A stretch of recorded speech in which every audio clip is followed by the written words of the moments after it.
spalnica je dobila največ zapuščine, zato je bilo treba pridih modernega izbrati seveda pri postelji. In jaz sem se odločila za box spring posteljo, ki je zelo udobna, tudi sicer jih zelo priporočam, predvsem zaradi višjega ležišča in s tem omogočenega boljšega in lažjega vstajanja s postelje. Gospod Marinšek, box spring, kaj v resnici to pomeni, za kakšne vrste postelje gre? Gre za postelje, ki so v zadnjih letih izjemno moderne po vsej Evropi. V celoti so oblazinjene, kar pomeni, da ni viden noben lesen del. Sestavljene so pa iz 4 tipičnih sestavnih delov. Škatla spodaj, ki se imenuje box, od tod ime box. In v tej škatli so bili včasih samo vzmeti, tako so dobile ime box spring. Na ta box, ki je spodaj, se doda ležišče in na ležišče vedno pride tako imenovani topper.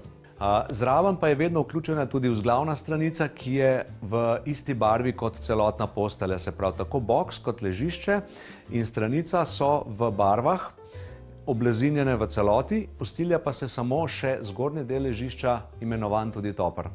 Proizvajalci delajo box spring postelje običajno bistveno više, kot so običajne, ker če si predstavljate ležišče vstavljeno v okvir, ki bi ga zelo povišali, ne bi izgledalo lepo, medtem ko box spring, višji ko je, lepše zgleda.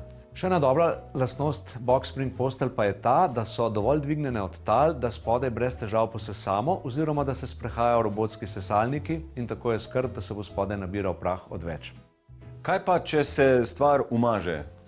To je pogosto vprašanje vseh ljudi, ki vidijo oblazinjeno posteljo, ni lesenih delov, lesene dele lahko očistimo, kako bomo pa oprali tekstilne dele. Brez težav, box spring se lepo preobleče. Običajno imajo vsi boljši modeli prevleko narejeno na ježka, kar pomeni, da ne samo, če se omaže. Čez 5 let recimo, ali pa 10, ko se človek naveliča barv v spalnici, preprosto zamenjamo kompletno barvo postelje in to zelo hitro. In če tale vrhnji del pogledava, se ta med spanjem kaj premika, ne? Precej je tanek, glede na spodnji del, a to pomeni, da bom jaz med tem, ko se bom po noč premikal, se znašel naenkrat na tleh. Ja, dober pomislek. Včasih je bilo res tako. Te zgornji deli ali tako imenovani topperji so bili včasih samo položeni na ležišče in dejansko pri kakšni bolj živi akciji v postelji se vse skupaj to lahko premaknilo. Moderni box springi pa so narejeni tako, da imajo v bistvu ta zgornji del ali topper pritrjen na ležišče in to je zdaj sestavni del ležišča. Hkrati pa, ker je pritrjen na tak način, da imamo tukaj gubo, je izjemno preprosto postiljanje. Torej, veliko sva povedala o estetiki takega ležišča, ampak kakšna je kakovost spanja na box springu?